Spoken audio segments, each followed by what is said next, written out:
ఈరోజే ఎంతో పవిత్రమైనటువంటి వైశాఖ పౌర్ణమి, అలానే సోమవారం కూడా.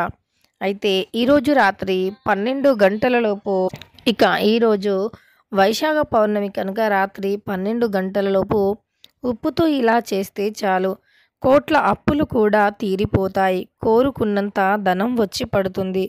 అయితే వైశాఖ పౌర్ణమి అనేది చాలా ప్రత్యేకమైనటువంటిది, పవిత్రమైనటువంటిది కనుక అందులోనూ సోమవారంతో కలిసి వచ్చింది.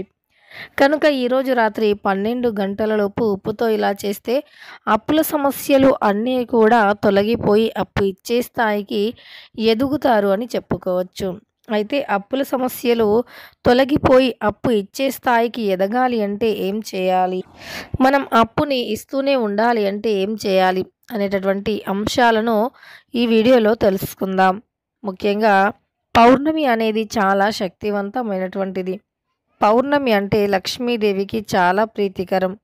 పౌర్ణమి రోజుల్లో చేసేటటువంటి పరిహారాలు అమ్మవారి యొక్క అనుగ్రహాన్ని కలిగింపజేస్తాయి.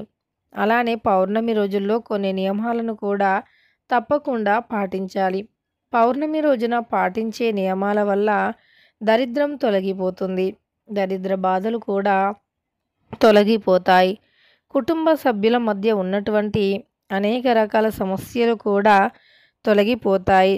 అయితే ఇవన్నీ కూడా దరిద్రాలు పోయి అదృష్టం కలిసి రావాలి అన్నా, మన సంపద పెరగాలి అన్నా కూడా మనం ఈరోజు ఉప్పుతో తప్పకుండా ఈ పరిహారాన్ని చేయాలి.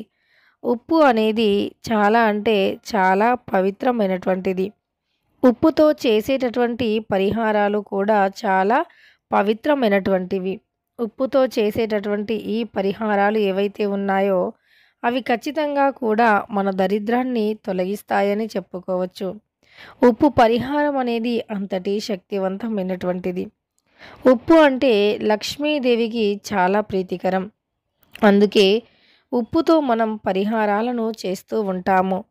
ఉప్పుతో చేసినటువంటి పరిహారాలు ఖచ్చితంగా కూడా లక్ష్మీదేవి యొక్క అనుగ్రహాన్ని కలిగింపజేస్తూ ఉంటాయి. పౌర్ణమి అనేది చాలా ప్రత్యేకమైనటువంటిది కనుక ఈ యొక్క పౌర్ణమి రోజున చేసేటటువంటి పరిహారాలన్నీ కూడా మన దరిద్రాన్ని తొలగిస్తాయి. పౌర్ణమి రోజున చేసేటటువంటి పరిహారాలు దరిద్ర బాధలను కూడా ఇక పౌర్ణమి రోజున ఉప్పుతో ఏ పరిహారం చేసినా సరే తప్పకుండా కూడా 100% మంచి ఫలితం అయితే వస్తుంది. పౌర్ణమి రోజుల్లో సాయంత్రం సమయంలో పొరపాటున కూడా ఎవరికి ఉప్పుని కానీ, పసుపుని కానీ, పచ్చడిని కానీ, దానంగా కానీ ఎలా కూడా ఇవ్వకూడదు. పాలు, పెరుగు వంటివి కూడా ఎవరికి ఇవ్వకూడదు. ఎందుకంటే అవి లక్ష్మీప్రదమైనటువంటివి. అవి ఎవరికైనా ఇస్తే గనక లక్ష్మీదేవి వారితో పాటు వెళ్ళిపోతుంది. మన ఇంట్లో డబ్బు అనేది నిలకడగా ఉండదు అని పెద్దలు చెబుతూ ఉంటారు. కనుక మనం పొరపాటును కూడా ఎవ్వరికీ కూడా ఇవ్వకూడదు. అంటే ఆ వస్తువులను అవి ఇవ్వటం వల్ల లక్ష్మీదేవి ఇంట్లో అస్సలు నిలకడగా ఉండదు. ఇక అదేవిధంగా ఈ పౌర్ణమి రోజున పితృదేవతలను పూజించాలి. దొడ్డు ఉప్పు అనేది క్షణాలలో మన దరిద్రాన్ని తొలగిస్తుంది. దొడ్డు ఉప్పుతో చేసేటటువంటి పరిహారాలు కూడా క్షణాలలో దరిద్ర బాధల నుండి విముక్తిని కలిగిస్తాయి. ఇలా అనేక రకాల దరిద్రాలను, దరిద్ర బాధలను తొలగించేటటువంటి శక్తి అనేది కొన్ని పరిహారాలకి ఉంటుంది. ఈ పరిహారాల వల్ల మనం ఖచ్చితంగా కూడా డబ్బుని సంపాదిస్తూనే ఉంటాము. ముఖ్యంగా ఆర్థిక సమస్యలు అనేవి తొలగిపోతాయి. అప్పుల సమస్యలు కూడా తొలగిపోతాయి. కుటుంబంలో ఉన్నటువంటి సమస్యలు కూడా ఓ కొలిక్కి వస్తాయి. అంతేకాదు మనం కొన్నిసార్లు ఎంత కష్టపడినా ఫలితం అనేది ఉండదు. అలాంటి సమస్యలు కూడా 100% తొలగిపోతాయి. కొన్నిసార్లు మన కష్టానికి ఫలితం, ప్రతిఫలం అనేది ఉండదు కదా! అలాంటివి కూడా తొలగిపోతాయని చెప్పుకోవచ్చు. ఈ పరిహారం వల్ల అనేక రకాల సమస్యలు కూడా తొలగిపోయి ఇక మనకు డబ్బు అనేది వస్తుంది. కొన్నిసార్లు ఇలా మనం పరిహారాలకి అంటే సంబంధించినటువంటి పరిహారం అనేది ఎన్నిసార్లు చేసినా సరే ఫలితం రాక చేతిలో డబ్బు అనేది నిలవక చాలా బాధపడుతూ ఉంటారు. డబ్బు లేకపోతే సమాజంలో గౌరవ మర్యాదలు కూడా ఉండవు. కనుక డబ్బు అనేది ప్రతి ఒక్కరికి కూడా ఎంతో ఇంపార్టెంట్ అని చెప్పుకోవచ్చు. అలాంటి ముఖ్యమైనటువంటి డబ్బుని సంపాదించాలి అంటే దైవం యొక్క అనుగ్రహం కావాలి. కొన్నిసార్లు అవసరానికి, అత్యవసరానికి డబ్బులు అనేవి లేక అప్పులు చేయవలసి వస్తుంది. అప్పులు తీర్చలేక, వడ్డీని తీర్చలేక వారు ఇంకా కూడా అప్పుల పాలవుతూనే ఉంటారు. ఇలా అప్పుల పాలవ్వటానికి అసలు కారణం దరిద్రదేవి. దరిద్రదేవి ఇంట్లో ఉంటే గనక ఎవరు ఏది చేసినా కలిసి రాదు. అలానే ఎవరు ఏది సాధించాలి అన్నా సాధించలేరు. ఇలా ఎప్పుడు ఏదో ఒక సమస్య అనేది వస్తూనే ఉంటుంది. ఇక ఉప్పుతో ఏ పరిహారాలు చేసినా క్షణాలలో ఫలితం అయితే ఉంటుంది. ఉప్పు అనేది అంతటి శక్తివంతమైనటువంటిది. ఈ ఉప్పుతో చేసినటువంటి ఏ పరిహారమైనా మన దరిద్రాన్ని 100% కూడా తొలగిస్తుంది. లక్ష్మీదేవి యొక్క అనుగ్రహాన్ని కూడా కలిగింపజేస్తుంది అని చెప్పుకోవచ్చు. ఉప్పు పరిహారం అనేది అంతటి పవిత్రంగా ఉంటుంది. ఇలా ఉప్పుతో చేసేటటువంటి పరిహారాలు ఏవైనా సరే మన దరిద్రాన్ని తొలగిస్తూ ఉంటాయని చెప్పుకోవచ్చు.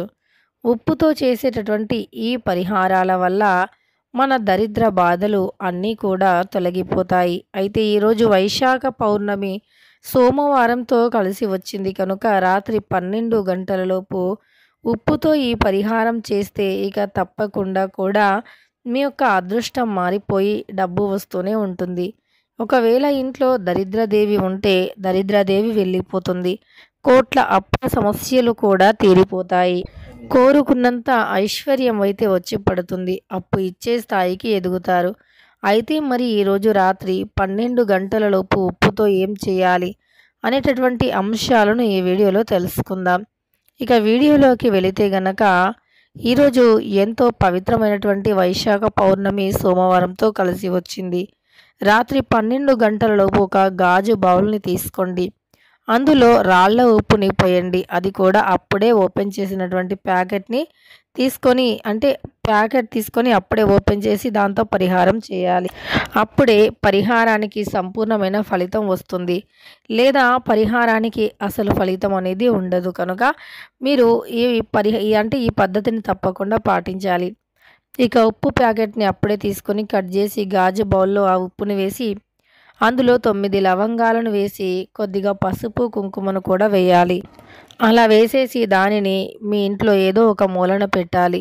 ఇలా చేస్తే కటిక దరిద్రుడు కూడా ధనవంతులుగా మారిపోతారు. అదృష్టం మిమ్మల్ని వెతుక్కుంటూ వస్తుంది. దరిద్రాలు మీ దరిదాపుల్లో కూడా ఉండవు అని చెప్పుకోవచ్చు. ఈరోజు రాత్రి 12 గంటల్లోపు ఈ పరిహారాన్ని ఎప్పుడు చేసినా సరే తప్పకుండా మంచి ఫలితం అయితే ఉంటుంది. ఇక మరుసటి రోజు ఉదయాన్నే ఆ లవంగాలను తీసి నిప్పుల్లో వేయాలి. లేదా ఒక బౌల్లో నిప్పులు వేసి అందులో ఈ లవంగాలను వేయాలి. ఈ లవంగాలు తప్పకుండా పువ్వుతో ఉండాలి. ఇలా చేస్తే ఇక ఇంట్లో ఉండే దరిద్రం తొలగిపోతుంది. ఉప్పుని మాత్రం నీటిలో వేసి కరిగించి ఎవరు తొక్కని ప్రదేశంలో వేయాలి. ఇలా చేసి చూడండి. ఈ పౌర్ణమి రోజు ఇలా చేస్తే నరదృష్టి తప్పకుండా తొలగిపోతుంది. నరదృష్టి, నరఘోష, నకారాత్మక శక్తి వంటి దుష్ట శక్తులు అన్నీ కూడా తొలగిపోయి అదృష్టం కలిసి వస్తుంది. ఘోరమైనటువంటి చెడు శక్తులు సైతం తొలగిపోతాయి.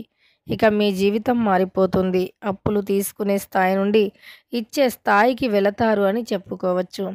తెలుసుకున్నారు కదా. ఈరోజు సోమవారం వైశాఖ పౌర్ణమి రాత్రి 12 గంటలలోపు ఉప్పుతో ఏ పరిహారం చేయాలి అని. వీడియో నచ్చితే లైక్ చేయడం మర్చిపోకండి. ఇలాంటి ఎన్నో వీడియోస్ కోసం ఛానల్ని తప్పకుండా సబ్స్క్రైబ్ చేసుకోండి.